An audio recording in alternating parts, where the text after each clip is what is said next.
The moment the new Bronco was released, it became a huge hit. Stylish, off-road capable, and with the legendary nameplate, nothing less than big success was expected. But it didn't take much before owners found that owning a vehicle like this also requires a lot of compromises. Stay with us as we take a look at 7 reasons why the Ford Bronco inspires the angriest owner reviews.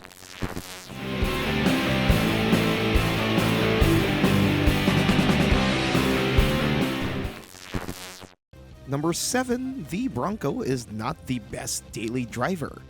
When the Bronco was revived, we were amazed with how Ford executed its styling and how the new model was able to catch the vibe of its iconic predecessor.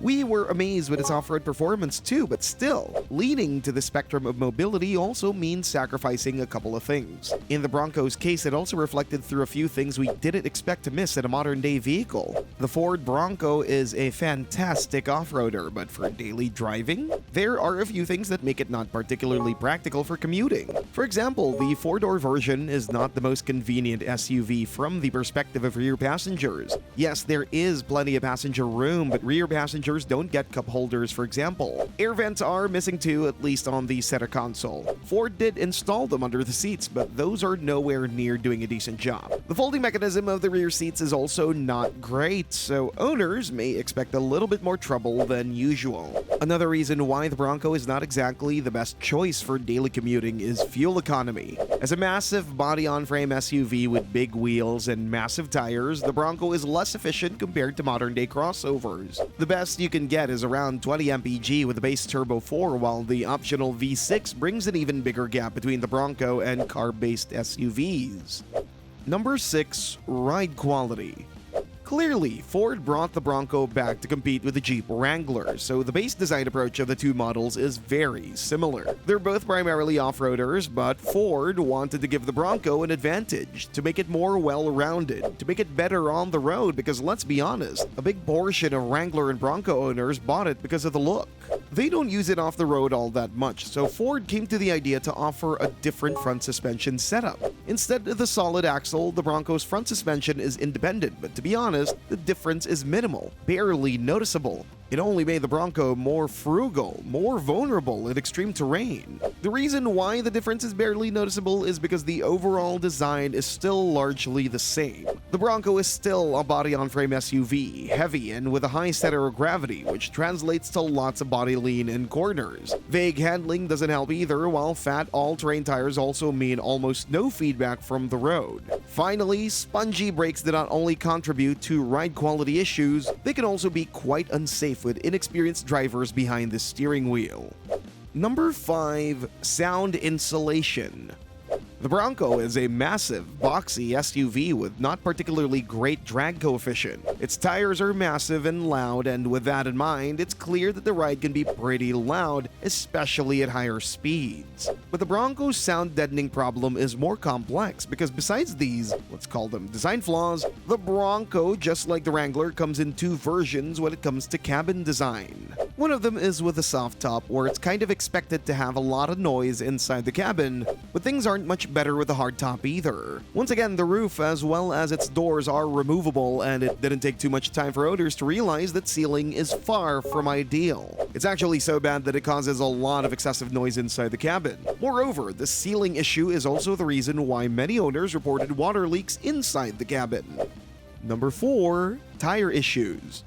We already talked about how the Bronco features massive all-terrain tires that cause a lot of noise. Apparently, that's not the only tire-related issue owners found on Ford's stylish off-roader. No, there are some pretty serious safety and reliability concerns. Just a couple of months were enough for owners to figure out that it was an uneven tire wear. Vibrations would start at pretty low mileage, and while they first thought it was some issue with the steering system, it turns out that the tires are the ones that cause trouble. Tires on the Bronco don't wear equally, and it's believed that it has something to do with the suspension design. What's also interesting is that uneven wear is present on the rear axle only, while the front tires are doing just fine. So, frequent tire rotation comes as some kind of solution, though that still doesn't mean that owners don't have to change tires more often than usual. Furthermore, tire issues aren't just present on the road. Off-road rides can be problematic as well, though in a bit of a different way. For example, the Sasquatch package, the heavy off-road variant of the Bronco with a suspension lift, locking differentials, and other hardware upgrades, has been problematic in particular because of its 35-inch mud terrain tires.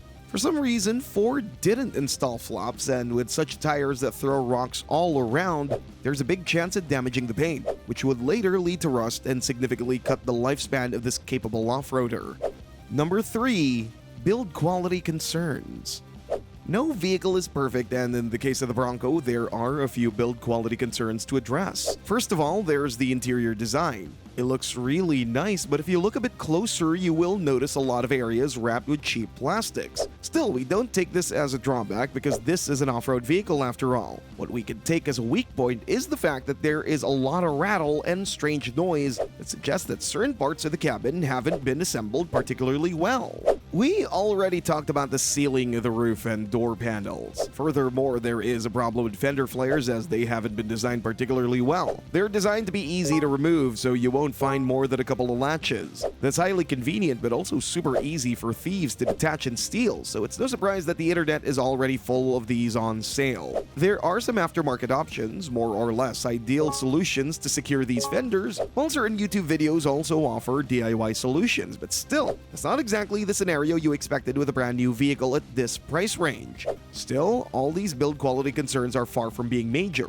Yes, there are a few things that can touch your nerves, but overall, the vehicle feels extremely solid and durable in fields that need to be solid and durable, which is what actually matters after all. Number 2. Engine issues.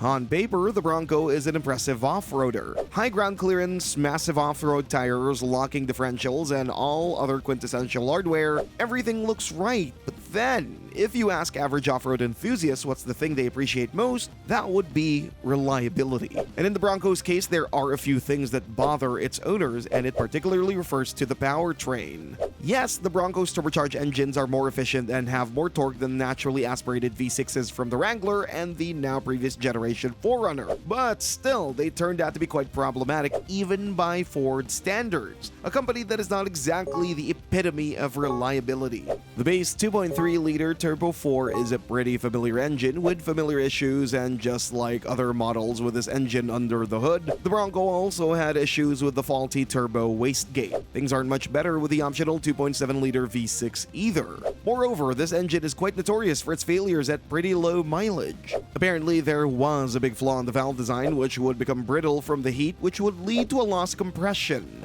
Eventually, they would fail and potentially damage other parts of the engine as well, often requiring a complete replacement. Things went to the point that more than 700,000 trucks and SUVs with this engine, including the Bronco, were recalled in 2021 and 2022. The Blue Oval Company claims that the problem has been solved, but we're not sure that we would give our trust to this engine on some remote off-road trails. Number 1. Owners feel they overpaid. Many Bronco owners feel they overpaid for their off-road SUV. Yes, it looks incredibly cool and it's a hell of an off-roader, but still the starting price of around $41,500? We're not sure if the Bronco's qualities justify the price tag, because as you saw in this video, there is a full load of drawbacks that come with this design, especially when it comes to everyday usability and overall quality. And the thing is that the price jumps incredibly fast with every trim level, to the point that range-topping models easily exceed $70,000, while the high-performance Bronco Raptor starts at nearly $92,000. For that kind of money, buyers don't really expect these kinds of issues because we're talking about the price range that goes deep into the premium segment category. Also, both the Wrangler and Toyota 4Runner seem to be more reasonably priced. Thanks for watching and see you next time.